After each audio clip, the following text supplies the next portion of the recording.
Welcome to We and Lewis, a podcast dedicated to celebrating the remarkable, creative, and energetic people who live in Lewis and are helping our community forge a collective soul as appealing as it is unique. These are their stories in their words. They are the we in Lewis.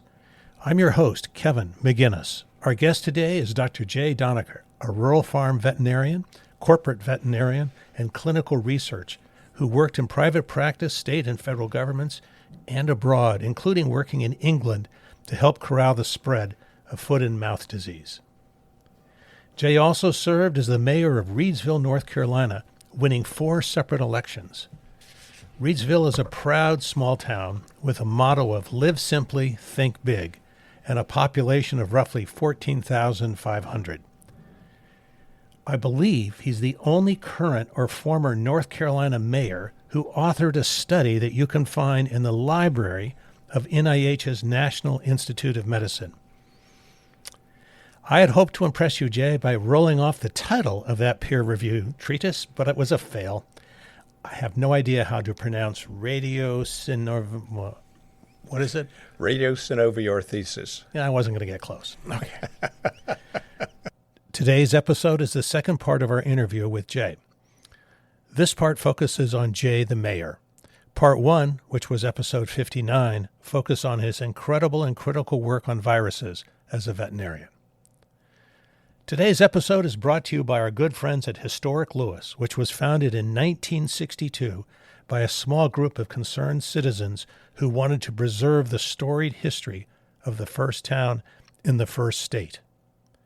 Today, the organization is the steward of 13 historic properties, a downtown campus, and a maritime museum, all designed to bring alive a history dating back to the initial European settlement in 1631.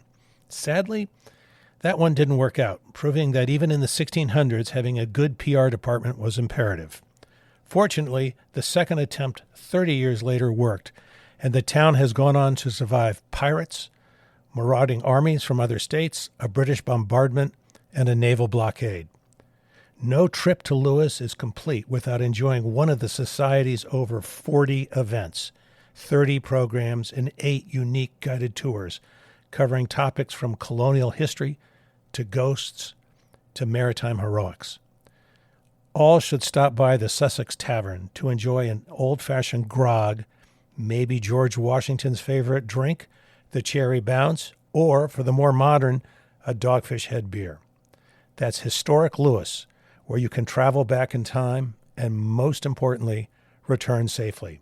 For more information, please visit their website at historiclewis.org. Jay, welcome back. From all accounts, you had a great life, a great business, but you still decided to run for office in Reidsville, North Carolina. Why? That's a story in itself. And that's why we're here. So we moved to this nice little town in North Carolina, great place to raise kids. And we had pools, but they were all whites only, private, except for one public pool that was only open between Memorial Day and Labor Day. We also did not have an indoor pool in our little town of 14,500, but there was a pool at the high school, in the county high school, where it was primarily all whites went there, and so they could go there. So we had a Y that was one of the few in North Carolina that didn't have a pool associated with it. 2 of us said, this isn't right, and so we got together and raised $1.2 million. And the solution was we convinced the city that was going to have to replace the public pool to instead contribute to having an indoor pool, to have the Y manage it, because they're the best managers of pools in the whole country. All their managers go through how to manage a pool. And then a third was we created a committee, a public committee, that would be the interface between the city, that traditionally the administration of the city did not like getting along with the Y. And so between the 3 groups, we crafted an agreement of responsibility and raised $1.2 million, and then had the indoor pool added to the side of the Y within a matter of 2.5 years. And when you were involved in this, were you in city government? I was head of the recreation committee for the city. And so I saw that the city was spending over $40,000 just for the swimming season to maintain that pool. And that's a lot of money, $40,000 at that time. This was 1994, 95. And I said to the city, it was then looking to spend another $3 million to put in another public pool, to replace the public pool that was there with another one. And I kind of said, I think we can be a little bit more efficient with our funds if we're willing to collaborate. And the current council, they were not fun to play with. Our YMCA board had a number of people who had been successful elsewhere in their lives and were now back retired, like a retired naval captain, head of a chemical company that had done very well nationally. And the negotiations with the city were very difficult. They made it more difficult than it needed to be. And so I threw my hat in the ring because I thought local government could do better than this. And this, what year was this? This was, I threw my hat in the ring in 1997. We started the pool effort at about 1995 or 1994 in the winter, and then had it completed by, I guess we were completed by spring of 97. Pool was built. And so people had seen the leadership that I had shown. The other thing that was happening was American Tobacco was leaving, and so we had all these down-in-the-mouth people saying, oh, what are we going to do? And we also had our city, North Carolina at that point was one of 3 states that could annex contiguous properties outside the city limits. And in North Carolina, like here in Delaware, you pay a property tax for county, and when you get annexed into the city, you're now going to pay a similar property tax to the city. And so all these people that had property around the city were going to get annexed, and they didn't have a say in the matter at all. It literally was going to be taxation without representation, because what the city said, well, yeah, you can vote us out after we have you in the city. Well, then they're paying double taxes. And so I ran on that too. I said, that's wrong. It's just wrong. And the bright spots said, Jay, you're going to lose. It's to the city's benefit that we take all these people in and their property. And I said, it's just wrong. It is flat out wrong. What many people didn't realize was many of those people who live just outside the city have relatives that live inside the city, and they knew deep in their heart it was wrong. Now, it's now illegal. I don't think there's a state in the country that's allowed to do that anymore. I know that North Carolina, it's illegal. I forget what the other 2 states were. And so I threw my hat in the ring and said, here it is, and I'll take a shot, and I might win or I might lose. So this is a town of 14,000 plus. What was the city budget like? At that point, the city budget was probably about, goes back quite a way, maybe about $20 million a year. But the tax base, with American Tobacco leaving, it was taking 25% of the tax base away. And it was literally within 1 year, because they were taking everything down to Albany, Georgia, and then they were going to go overseas in a couple of years, which they did. Did you run first for council or did you run for mayor? I ran directly for mayor, and the reason is I know my personality, and I wasn't going to sit and just be a member of council and not be able to at least have a little bit more direction in what our council was going to do. How did you get past the fact that you weren't from North Carolina? To this day, I'm still the only mayor that wasn't born in the county. I think because people would see me as a veterinarian, people would see me with this campaign to build the pool. They saw somebody that really had the best interests of the city at heart.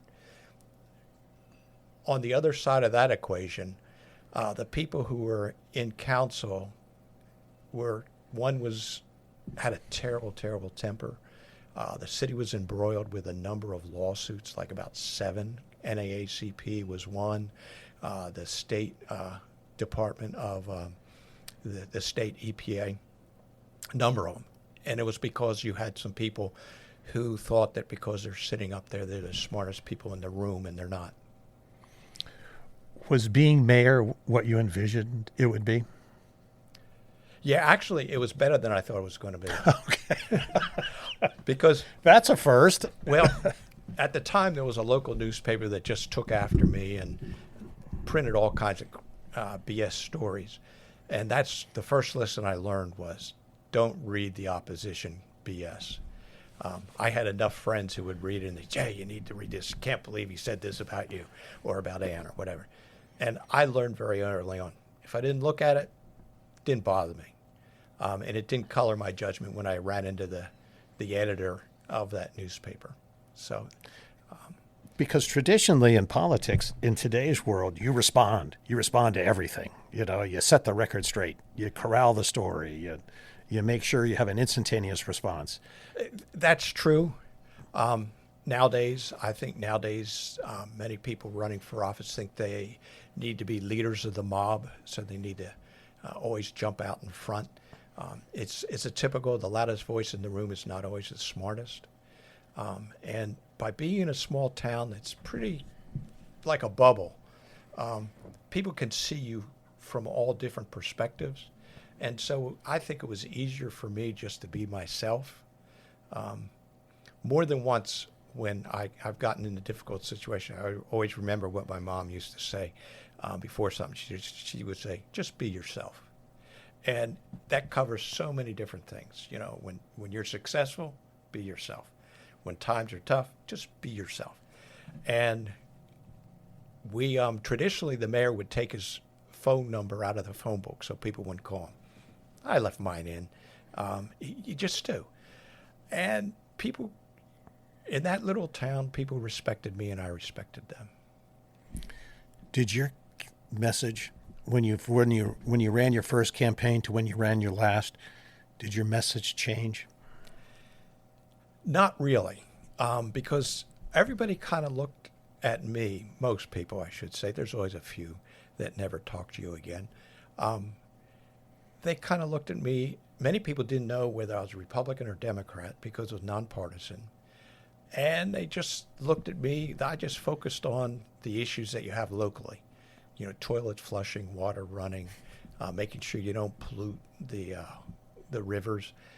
Basically, things that a lot of times people don't get emotional about. The annexation people did get emotional about, but I was on the right side of history there, so things all worked out fine.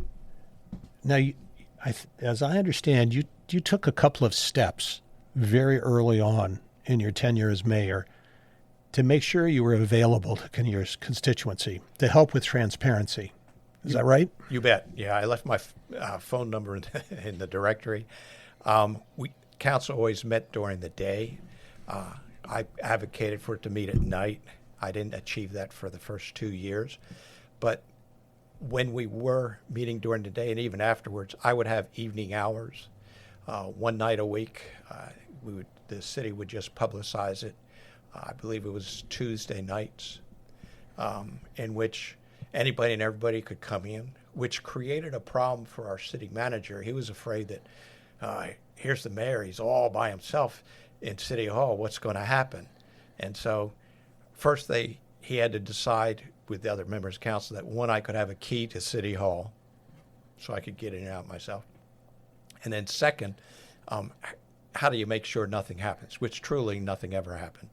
I maybe had one person come in who wasn't quite right, but that was more a problem that they had than I had. But so they gave us a little garage door panic button, which I just stuck in the drawer and, okay, thank you very much. Oh gosh, probably a couple months after I was there, the assistant, who's now the assistant chief, at that time he was just a lieutenant, a very large man, came busting through the City Hall doors, came over to my office. I mean, you could hear him come crashing through the doors. I thought, oh crap, what's happening? He comes right there and he says, Doc, are you okay? And I had Sherry with me. She at that point was about 6 years old. This is your daughter. Yes. And I was, she was there doing, playing with crayons or something because nobody had come in that night. And so She was just keeping me company, and Ann could go on and do other things. And Mac Ellison, I said, Mac, what's going on? He said, there's an emergency in there. I said, no. And then he said, well, the police station was right next to City Hall. I mean, this is kind of like Barney Fife kind of stuff. Not this officer, but just the way the police. And it set off the alarm over there. You know, I didn't hear it at City Hall. It was over at the police station. Turned out that it looked like a little garage opener, and my daughter Sherry had pushed. She likes to open drawers. She liked playing cash register, and she had opened the drawer and pushed the button and didn't tell me. And Mac said that, and she just burst into tears because she knew she had pushed the wrong button. But it actually all turned out well because Mac Ellison was head of the SWAT team, city SWAT team, and council had mandated that you could not take a police car outside of city limits. And I knew Mac lived in the county because I had taken care of some animals for a relative of his. And I said, so what do you do? You're in charge of the SWAT team. What do you do? I said, you've got a couple, M16s, because he was also in the National Guard. He was a sergeant major in the National Guard. And a number, your vests, all these different things. He says, oh, it's in the trunk of the car. I said, where do you put it? He said, oh, I leave the car over at the Penn Memorial Baptist Church. And I said, all by itself? I said, how do you know somebody's not going to break in? He said, don't talk to me about that. He said, I don't know. But he said, I know that if there's an emergency, I have to drive to the Baptist church, switch cars, and then come to the emergency. And so I took that to the city manager the next day. I said, this is crazy. This is ludicrous. All because you don't want to have a City of Reidsville car out in the county. Come on. And so I kind of shamed the city manager and other council members who agreed with that into finally agreeing to let the police be able to drive their cars home outside city limits. And I'm assuming by having the car in your driveway, you have a much better chance of keeping an eye on it than Absolutely. If it's miles away.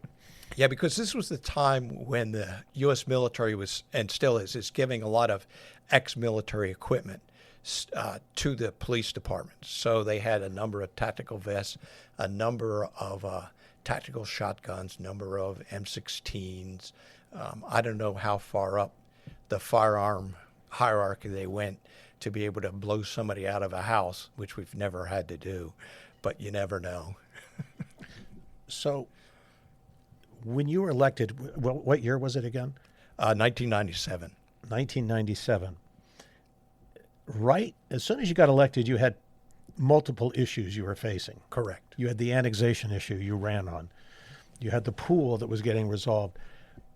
Did you also have another issue that was cropping up throughout the South? Well, yeah, that actually, the one you're referring to was actually during my second set of 2 terms. Oh. This one, the other one that was dealing with was the city would shut down the street for a Thanksgiving Day parade or a Christmas parade.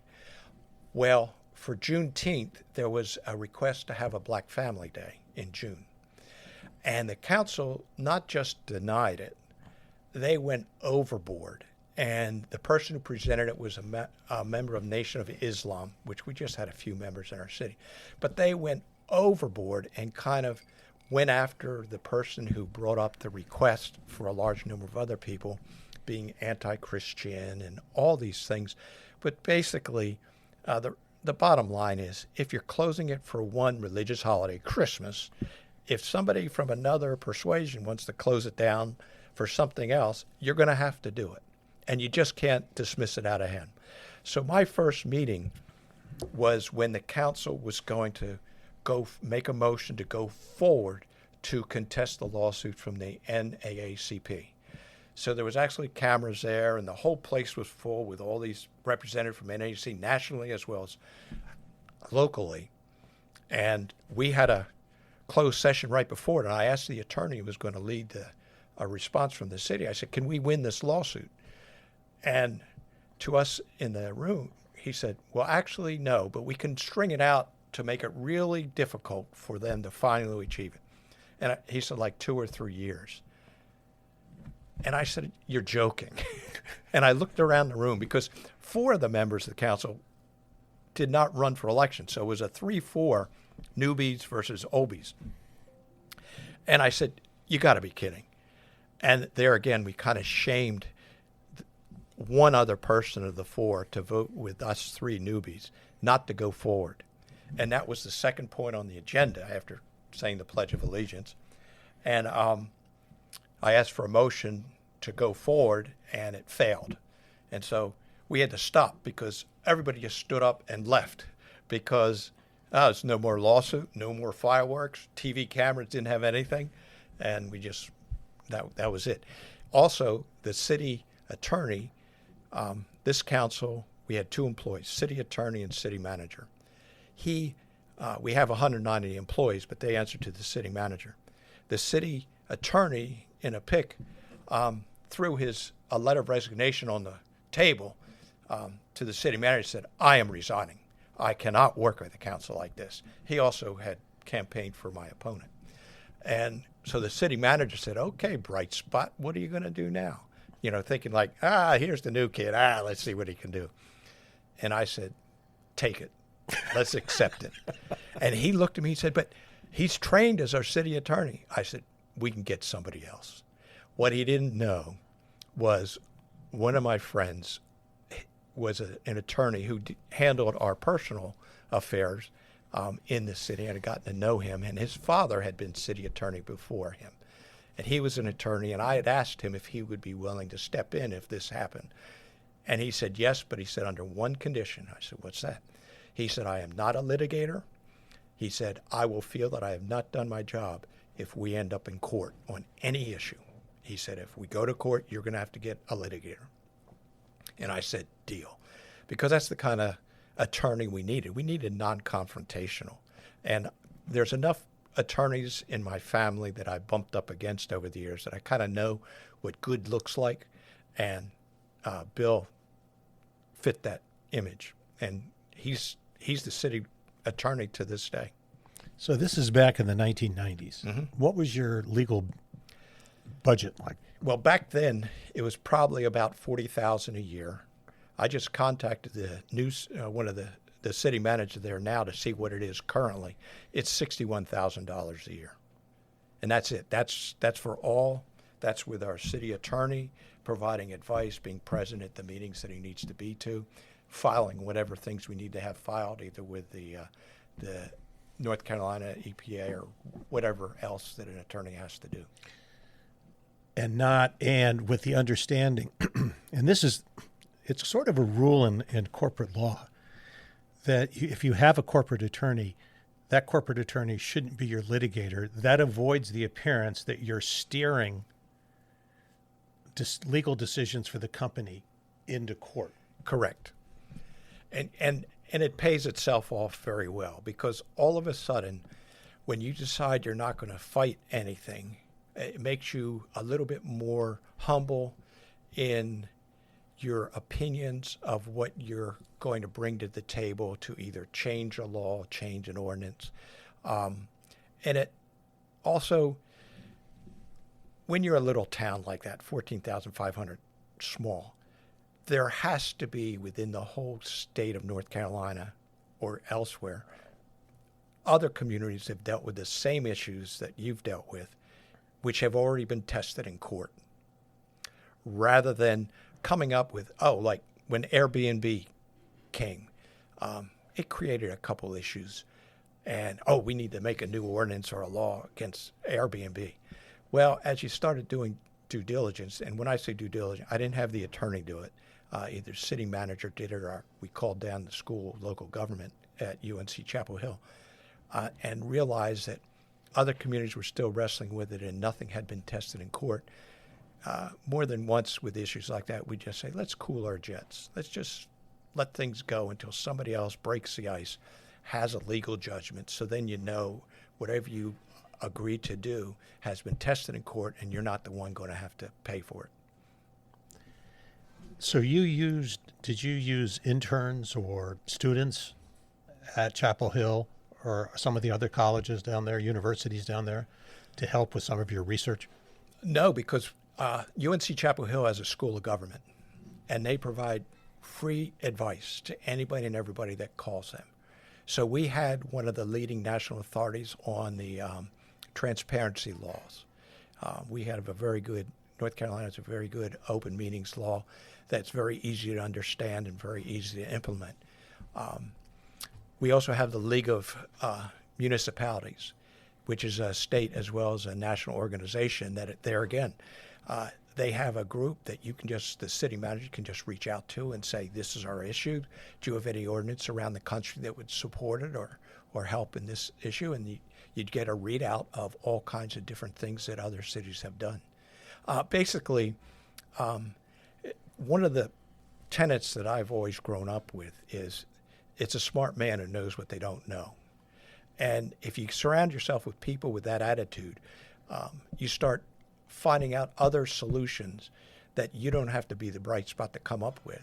Because the problems that we have in little towns like Reedsville, they're all over.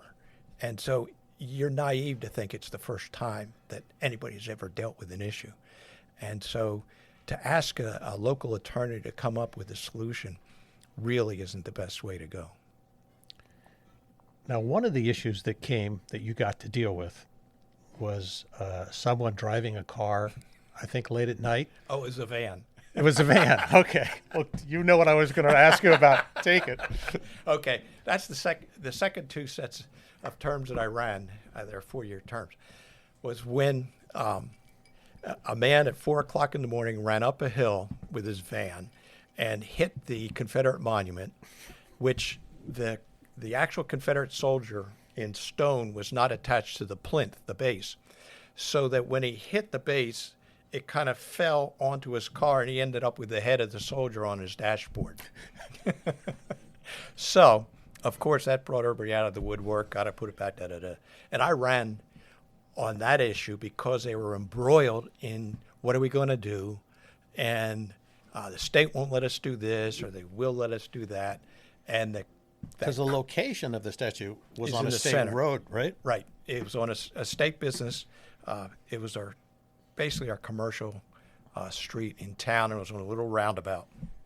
And so they're all scratching their heads, and there had to be a good solution. So,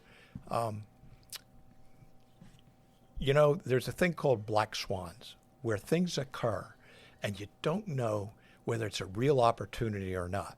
Well, the black swan for this was that roundabout was on a state business highway.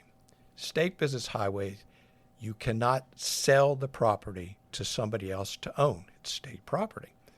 Well, the United Daughters of the Confederacy could repair the statue, but they wanted to reinsure it. In 1904, they could insure it, no problem. They could not reinsure it in 2014 because laws have changed, and the insurance company said you have to own the land underneath of it. That was the black swan. So I said, we have some land in our city cemetery where we'll be more than happy to sell you it for $1, and you can have your reconstituted statue placed on that piece of property, and you can reinsure it. And so the United Daughters of the Confederacy thought that was wonderful, and basically it solved an issue of having... So it was no longer the most prominent statue. That's exactly right, in which we were 55% white, 45% black. So half the community, over half the community, kind of resented having to pay homage to that Confederate soldier day after day after day. Even though nobody would come out and say it, we could do better. So it went to the cemetery, and then you had a big hole in the roundabout, so we did a request for proposal nationally for public art and allocated $80,000 and put in a public art there. And it's there to this day. When you say public art, what does that mean? Well, this was a large structure, a stainless steel structure in the shape of a tobacco leaf about ready to bloom. So public art can be statuary. It can be, there's all kinds of outdoor art that you can put, because it still is a roundabout, and it's right where one side there is a hill. And at night, if you didn't have something there, you wouldn't know that there was something there. And people would just drive right through the roundabout and have accidents. So so then you put in at that spot you have a artist rendering. Oh, it's basically a stainless steel sculpture of a tobacco plant that's budding. It's called Budding Future. And tobacco was very involved in the founding of the town. Is that right? Oh yeah, one of the tobacco companies that Duke pulled together to make American tobacco started in Reedsville, Penn Tobacco. In fact, the descendants are still there to this day. How important was finding the right person to be city manager? Very important. The one that I inherited when I was elected the first time was not a very good friend of mine, but he was very respectful, and he was very fiscally responsive. He was somebody who, when I first sat down with him, I said, Kelly, you're part of the problem, but I believe you can be part of the solution. And to his credit, he was. He was extremely fiscally sharp. He also, as oftentimes the case, somebody who's really good with numbers is not always good with people. That's a broad brush, but that's just... and so we worked together. When he left, we engaged we were one of the first communities that engaged a psychology group to determine what kind of person we felt should be the manager and if it matched up with the applicants that we were receiving. And we went through this twice during my tenure up there. And I'd strongly recommend it. It's the best thing we ever did. Because did you find there was not always the right correlation? Oh, absolutely. There are individuals that are applying that look great on paper, but they're just not going to mesh. And after having a long-serving manager, traditionally you get somebody new in, they're out the door within a year, and you have to go through the whole process again. So our goal was to get somebody that wasn't going to happen, so that we truly, because it's expensive when you start changing managers so quickly. And so, so we went through the psychology firm. We hired one person who stayed with us for 10 years, and then we hired another one. She's still there to this day. And I believe one of our neighbors here in Lewis, is one of the founders of this approach to hiring. Is that all right? That's right. It's an approach that has been used for CEOs for many years. And one of my neighbors is a PhD psychologist that participated in that. And he actually made me aware of this process many years ago as I got to know him while coming here to Lewis Beach. And so it really, when I realized that there was a firm that would do this for city managers in North Carolina, I was very thankful that we had that. So as you mentioned earlier, when you got into office, your biggest employer in town's gone. So now you have to reinvigorate the business community. How did you approach this? Well, there's a couple ways. First was this previous council, was at odds with our Chamber of Commerce. Well, our Chamber of Commerce is the welcome mat for any city. And to be at odds with them did not make sense. So how are you going to think about drawing people in and be interested when you have a Chamber of Commerce and the city administration not getting along? That just doesn't bode well. I mean, that's pretty hard to market yourself. That was number one. Number two was, because American Tobacco was such a large entity, our waste treatment plant was basically geared to handle their waste, but anybody else that produced waste as a manufacturer oftentimes had to do a lot more pre-treatment so that our waste treatment plant would be able to handle it. So we had to upgrade our waste treatment plant. Thirdly, we also had an industrial park that was just about full. It wasn't very big. And we needed another space, because if you're going to recruit industries, you got to have a shovel-ready site. So we kind of went in each one of these, kind of broke them down. Each part we got into a long-term agreement with the Chamber of Commerce. We gave them a budget, a line budget item they received every year so that they could hire another person. They could have a lease on a building, eventually purchase the building in which they had a 30-year mortgage on, still do, and basically took care of that aspect. With the waste treatment, one of the lawsuits we had, or there are two, was against the state of North Carolina suing us because we had a judicial order of consent that our waste treatment plant wasn't doing what it should. So we had to settle that lawsuit. And the way we settled it was we worked with another corporation that was discharging to our waste treatment plant to defray the cost of what they were going to have to spend to upgrade their pre-treatment process, but also upgrade ours, which 20 years later, the manager of the plant that we dealt with then in the late 1990s became CEO of Unify. And when they had to have determined two plants in their whole group of plants to be a part of the process of making Reprieve, which is a fabric that is used all over the country, we were selected as the first step. They needed two, one's in our and others in Yanceyville. And when he came for the groundbreaking, what he said was he remembered how the city of Reedsville had worked with him as a manager to deal with other waste treatment issues 20 years before, that when Reedsville popped up, he said, let's do it there for step one. I had no idea it was the same person until I went to the ribbon cutting. Of course, I was there too. And I realized, oh, okay. And you now have attracted business not just from around the country, but overseas. Is that right? That's right. We basically leased a lot of property that we could basically break into building sites. And the first company that we attracted was one from Israel that was really good because they were looking for a place that was very economical for them to get more of a footprint in North America. They looked all over, and they just liked how we had everything ready for them to go. And they were great for us because, like it or not, we're a small North Carolina town, which international corporations look at us and they think provincial. They think of not friendly to outsiders.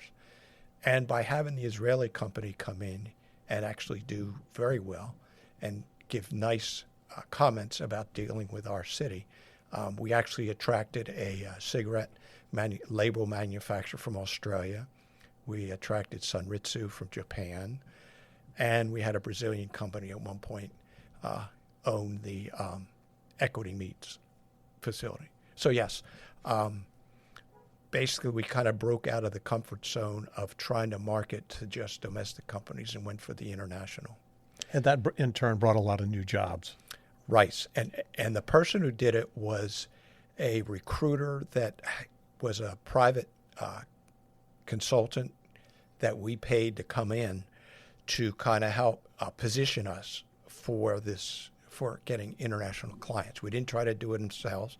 Get back to, we knew what we didn't know. And we also know that you deal with a consultant, they have networks, and that's what you pay them for. And Patrick and Don were very successful. At least nationally, some of the most successful politicians you've had on the federal level, their biggest successful accomplishment followed their worst accomplishment, their most unpopular accomplishment. They learned from their mistakes. Was that true for you? Or did you not make any mistakes? That assumes you were making mistakes. I did. The first mistake I made that I learned from was because they were going to expand the territory of the city, the previous council had already built an extra fire station. So rather than having two, we now had three. But when you build three structures, you have to people them with firefighters. And so we had more firefighters than what we needed once the annexation process stopped. So bright spot here, I was at a county meeting and I said to the county manager, I said, we have more space. They needed to put an EMS station closer to Reedsville. And I said, why don't you take a look at fire station number 2? we should have space there for your guys and our guys. And at that point, I think we didn't have a woman as a firefighter. And so he went down there and just went into the second fire station number 2 and kind of looked around. And so I said, what are you doing here? And of course he said, well, the mayor said that he's thinking of having us share this. Well, the firefighters there had enough space, and that was just the right amount for them. So that set off a hullabaloo because here he's going to fire the firefighters. Well, in actual fact, we did.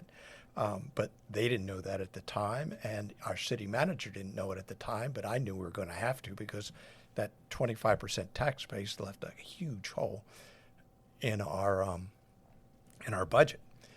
And so that I learned right then and there I was way ahead of my skis, and I've got to keep a few more things closer to my chest in trying to get things done. To this day, all those firefighters, there were 7, all 6 of them got other jobs in larger communities that paid them actually better than we did.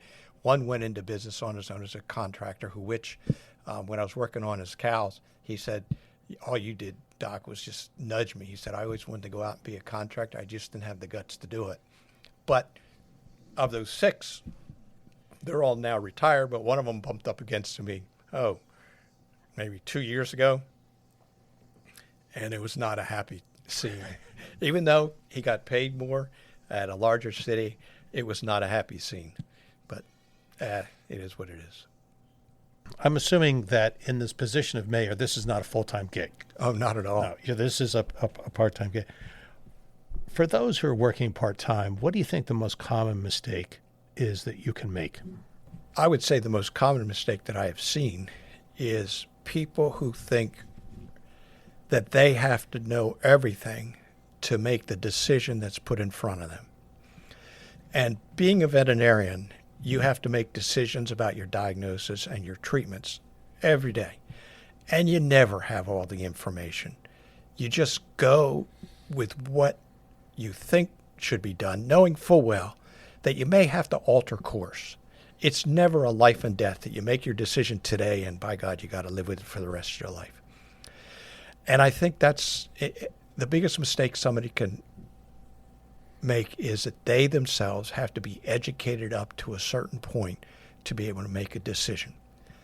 Instead, what that person should do is look at other people and find out who they should listen to on that subject and who they shouldn't listen to. Just because you're a success in your own business doesn't mean that you're going to be a success or the smartest one when it comes to governance. There has to be a certain amount of humility to know that you don't know everything, and there's no way in Hades that you can educate yourself so that you do. In every political forum, people like to talk about transparency. To me, I sometimes wonder if it's like education. When I worked on campaigns, especially for some races out west, if they listed the number one most important issue, it was always education. When it came time to pull the lever, education was never involved. It was always economics. It was always, other issues, other hot button topics that you would have at a national race or a statewide race. How important is transparency in reality, though?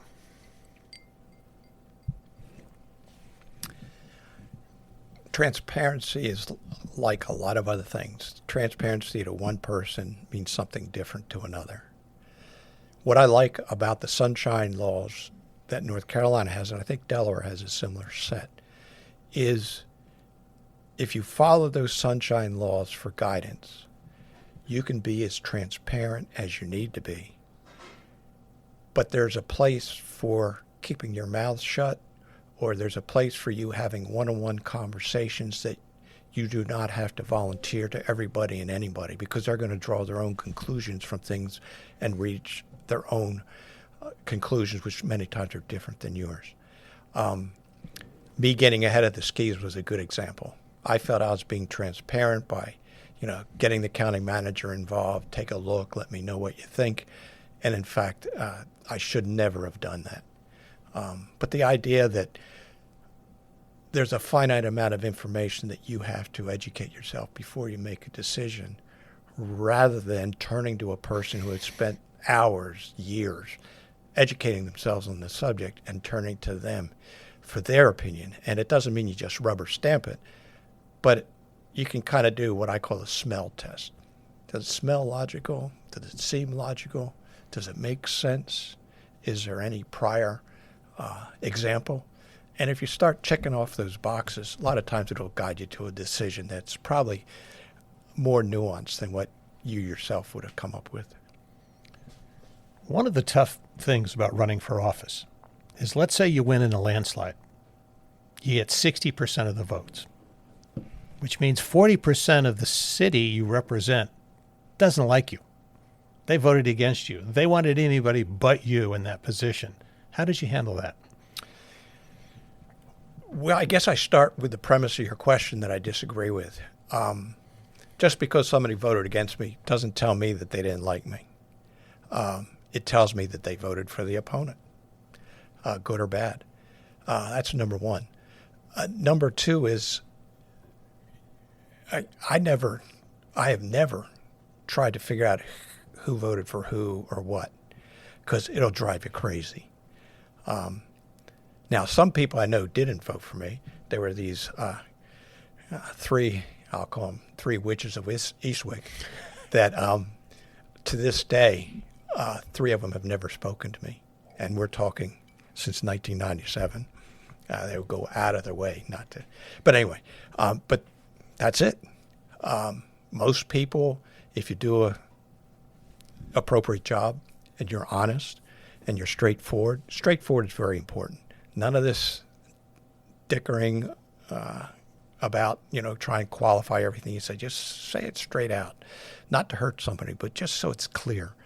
And if you do that, people who may have voted against you down the road may next time vote for you, or maybe you won't run it. It doesn't matter whether they vote or not. It's a smart person who knows what they don't know. And another little tweak that I did with our agenda is we put the public comment session at the end of the meeting, not at the beginning, which is commonly done. Reason we did that was, one, we could, but secondly, it was because we wanted people to come to offer comments after they have seen us in action, after they've seen what we go through with other decisions, before they start spouting off about something. Now, the side piece of that is, we also as a council would agree that we would not throw a motion on the table and vote on it at the same meeting, so that the public would, especially for contentious issues, so that the public wouldn't think that we just railroaded something through. But there are many people, I can think of a number of people who would come to just ream us out over some issue, but when public comment session came, they would predicate it by saying, wow, I didn't realize you guys did all this, or you all did all this, because we also had women on council. And then they would go in, but they would temper their complaint because they had witnessed what we really did as a council, that they saw us actually discuss and look at an issue from all different ways before we ever made a decision. If you could go back in time, back to the night of that first election, what would you want to tell candidate Jay to help you prepare for what was coming?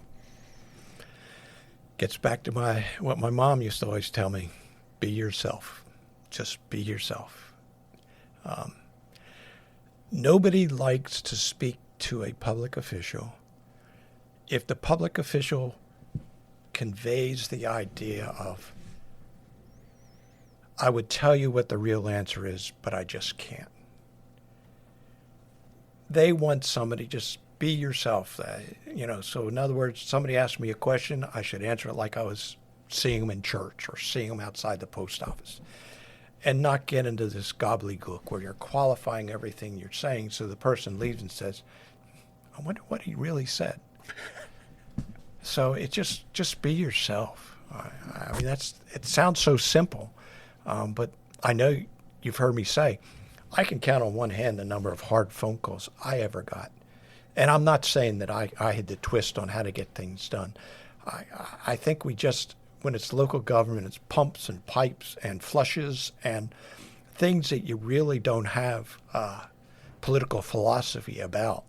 And it's kind of nice not to it being in a political position where you're not going to be arguing over abortion and the border and these sort of issues that are so divisive in our community. Right. I mean, the closest one that we ever did, an unwritten rule is we didn't make motions that were just thrown out there, but we had HB2 coming through North Carolina about the bathroom bill that corporations come out against. And every other governmental entity in the county passed a motion in support of HB2. And we passed the motion against it. But the way we handled it was, I think I mentioned in April or May at a meeting that we're going to discuss it in June. So that it was in April. So that people who wanted to spout off about it could spout off in May. And then the motion was presented in June. If you remember, public comment was at the end. And then we passed the motion that we were not in support of HB2 and sent it. That's, to me, that's what you have to do to look at situations when you know they're going to be contentious, and handle it like you would want to handle in your own household. You really want to try to get things done with as little muss and fuss as possible. One last thing. Sitting on a 7-member council, previous councils were always wrapped around having unanimous decisions. There is something to be said to having split decisions. When you have a split decision on a contentious issue, it lets the people know who were on the downside of that decision that there were at least some people on council that heard them and did stand up for them. Even though it wasn't successful, it let them think that the decision was not a railroad job. I was never afraid of being on a 4-3 decision, either one side or the other. It's for the benefit of the community. Did Ann, your wife, like politics?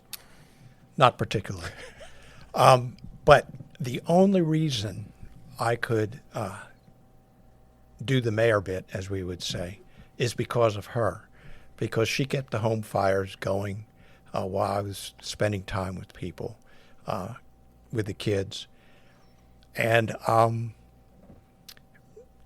but she never shied away from anyone wanting to talk to her about anything. But there again,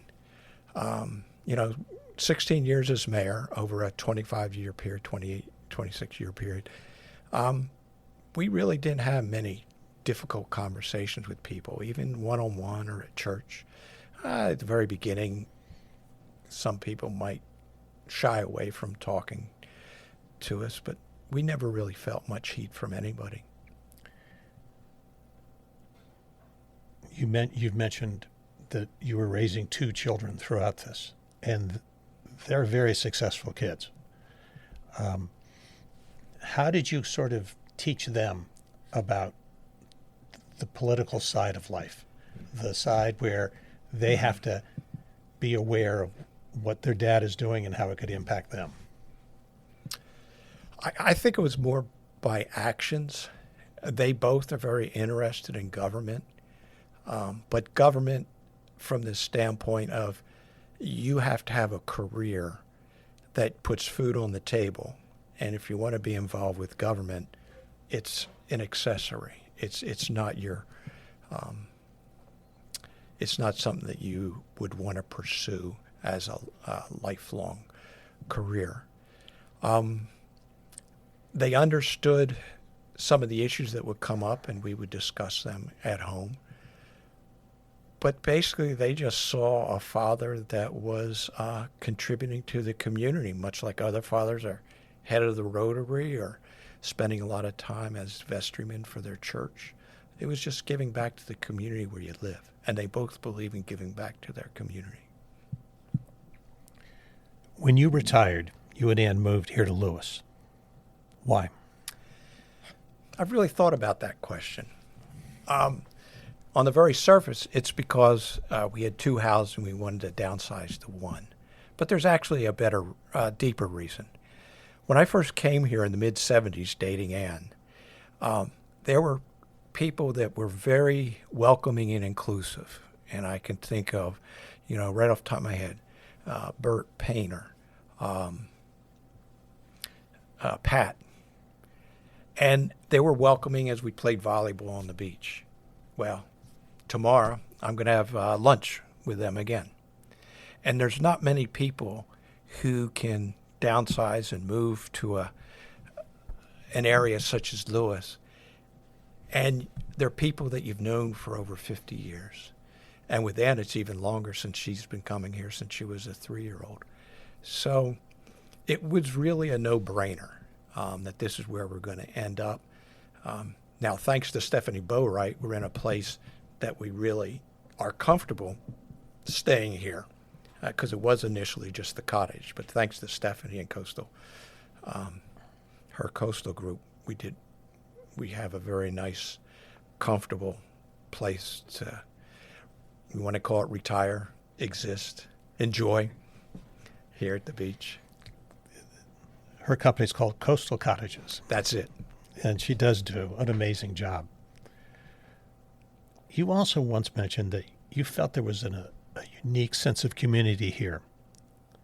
And I was intrigued when you said that because you would think a former mayor might retire to where you were mayor. But you decided to come to Delaware.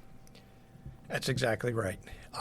When you have a daughter living in Chelsea, New York, and a son that lives in Warsaw, Virginia, it's as you get older, your distances should get shorter, and so we're much closer to the kids. And when push comes to shove, it's always about family. And it's the old: if you're in the hospital, who do you think is going to come visit you? It's not going to be the person who has the horses that you've taken care of, or the people that you are mayor. It's going to be your family. And so moving closer to the family, and this is a very unique community. There's no doubt about it. Those people that I just mentioned. One's a physicist that when I went to that startup to develop the radiosynoviorthesis that you asked me how to pronounce, he was one of 2 references. Well, turns out that he actually was involved with this isotope when the license was purchased from the U.S. government. There are just some really unique people here that have been successful but are contributing now, oftentimes as Indians and not necessarily as chiefs. Jay, again, thanks for being our guest today and for providing us with a glimpse into a life as fascinating as it is remarkable. I so appreciate your candor about the realities of being a small mayor of a small town, the chance for common sense to play a role in government, and the challenge that can arise from any politician when everyone knows who you are, where you live, and what you're doing, day and night. Thanks to our good friends at Historic Lewis. After we released our first episode, I realized I forgot to mention roughly 100 things they're doing. So in the interest of time, please visit their website at historiclewis.org. Again, historiclewis.org. And a special thanks to you for listening.